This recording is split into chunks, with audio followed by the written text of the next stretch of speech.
আমি তো আবার আজকে সরকারি বাস পেয়ে গেছিলাম। সো হ্যালো গাইস, আমি Preeti and welcome back to my channel.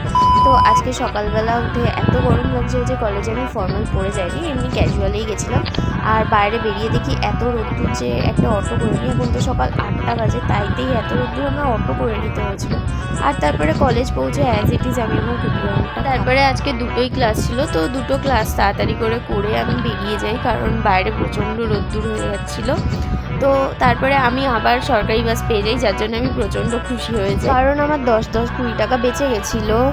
আর তার থেকেও বেশি খুশি হই কারণ আজকে বাসটা পুরোই ফাঁকা ছিল, মানে কেউই ছিল না বলতে গেলে, মোটামুটি ফাঁকাই যাচ্ছে। তার মধ্যে এই দুপুরবেলা ফাঁকা বাস এমন উড়িয়েছে যে আমি 15 মিনিটে স্টেশন পৌঁছে গেছি। তারপর আমার খুব খিদে পেয়ে গেছিলো, তো এখানে আমি বারবার খাচ্ছিলাম। আর বাড়ি আসার সময় আমি অটো না পাওয়ার জন্য এভাবে হেঁটে হেঁটে আসছিলাম। তো আজকে মিনি ব্লগটা একটু ছোটো ছিল, তো আজকের মতো এতটাই। টাটা।